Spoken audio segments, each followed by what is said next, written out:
Okay, so here what happens, the flow of filtrate in two limbs, Henle's loop, and the flow of blood through two limbs, vasa recta, are in opposite direction. That is called counter current pattern.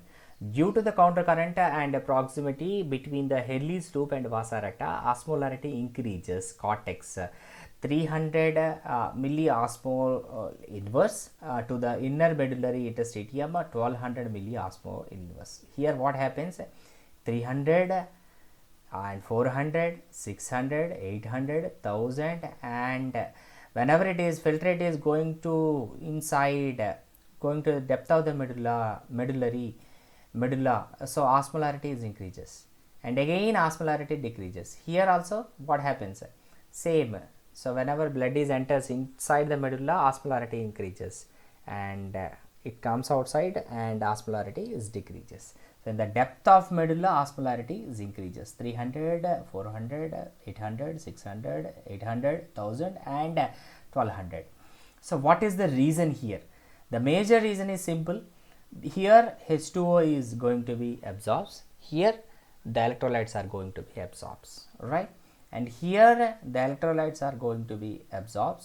Here also H2O is going to be absorbed, and here electrolytes are going to be releases, right?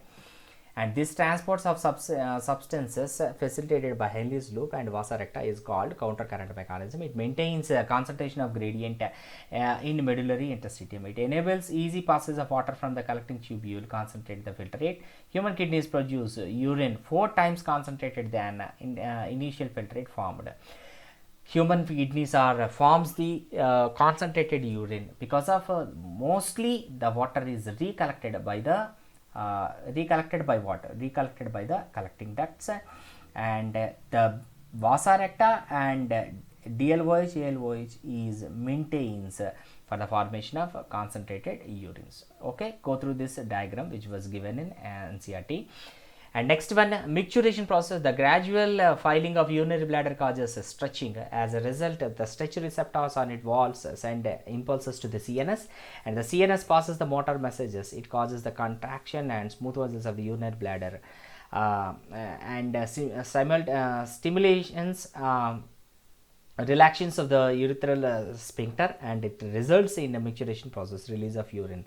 The micturition means releasing, the process of releasing of urine is called micturition. It is under the control of nervous system, right? The neural mechanism cause micturition is called micturition reflex. An adult human excretes 1 to 1.5 liters of urine, 25 to 30 grams urea per day, right? So that is also important. So how much urea is released through the urine? 25 to 30 grams urea.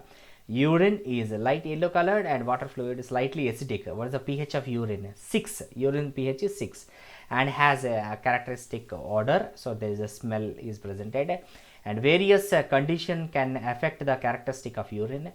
And analysis of urine helps in clinical diagnosis for many metabolic disorders of malfunctioning of the kidney. So any type of deviations are there, urine get color is different, smell also different, or odor also different, right? And next one, in glycosuria and presence of glucose, ketonuria in urine indicates diabetes mellitus. So common sugar disease, glycosuria, presence of glucose in the urine, and ketonuria, presence ketone bodies in the urine, that is also indicates diabetes mellitus, common sugar disease. And the role of lungs, liver, skin in excretion. So kidneys are the major important organs for excretion. Apart from the kidneys, there are different types of the body parts also which are helpful for excretion. Lungs, liver, and skin also. Lungs remove CO2 200 ml per minute and water, and liver secretes bile containing bilirubin, biliverdin, cholesterol, degrade steroid hormones, vitamins, and most of the drugs. Most of passes out along with the digestive wastages, right?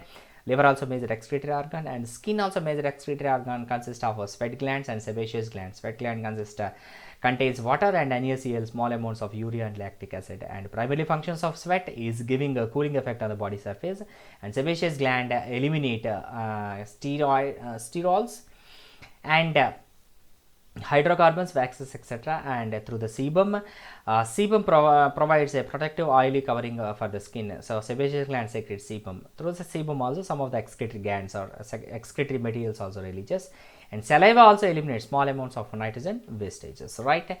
And next one, regulation of kidney function, most important topic. This is it is done by the hormonal feedback mechanism and involving in hypothalamus, JGA, juxtaglomerular apparatus, and heart. Changes in blood volume, body fluid volume, and ionic concentration activities, osmoreceptors in the body, and regulation by ADH, vasopressin. So vasopressin are also called ADH, anti-diuretic hormone. When body fluid level decreases, the osmoreceptors stimulates hypothalamus to release ADH. Whenever decreases, then osmoreceptors are stimulates the secretion of more ADH from the hypothalamus, and it stimulates water reabsorption from the DCT and the collecting duct. Whenever water reabsorption takes place more in the DCT and the collecting duct, the water conserves by the body, right? Thus ADH prevents diuresis and increases blood fluid volume. Diuresis means what? The releasing of more water through the urine, excess water through the urine is called diuresis, right? So anti-diuretic hormone. So diuresis process anti by the ADH, so that only it is called ADH, are also called vasopressin. And increased in fluid volume switches of the osmoreceptors and suppresses ADH releases to complete a feedback. So whenever water is increased, then obviously what happens? ADH is normal. And ADH constricts blood vessels and resulting in increase of BP also, and increases the glomerular blood flow and GFR, right? So another function of ADH, constriction of the blood vessel and GFR, blood pressure is increases. Whenever blood pressure is increases, what happens? The GFR also increases. This is regulation of by ADH or vasopressin. And next one is RAS. So this is also very most important. RAS, renin angiotensin aldosterone system. So regulation by the JGA, RAS system, renin angiotensin aldosterone mechanism. So JGA, so juxtaglomerular apparatus, is a sensitive region from a cellular modification DCT and afferent arterioles at the location of their contract. JGA regulates the GFR. So JGA, juxtaglomerular apparatus, regulates the GFR. So where it is presented, DCT and afferent arteriole, right, in the region of nephron. A fall in GFR activates JG cells to release renin angiotensin aldosterone system. This is, so whenever a decreasing of GFR activates the JG cells to releasing of renin. Renin converts angiotensin into angiotensin 1 and angiotensin 2. Angiotensin 2 is the vasoconstriction constrictor, means it helps for contraction of the blood vessels. Angiotensin 2 performs the following functions: increasing glomerular blood pressure and activates adrenal cortex to release aldosterone. So whenever GFR is increases, blood pressure is increases, obviously GFR also increases.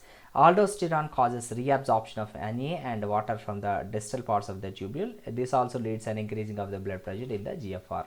So when ROS is activated in the case of decreasing of GFR, ROS is activated. So next one, regulation by ANF. So this is opposite to the ROS. ANF check on the renin angiotensin mechanism. ANF, atrial natriuretic factor released from the heart. ANF causes vasodilation. Whenever expansion of the blood vessels, relaxation of the blood vessels, then blood pressure is decreased, then obviously GFR also decreases, right? And next one, disorders of excretory system. These two are more important, just you go through that. Disorders of excretory system: uremia, renal calculi, glomerulonephritis, and hemodialysis and kidney transplantation, right?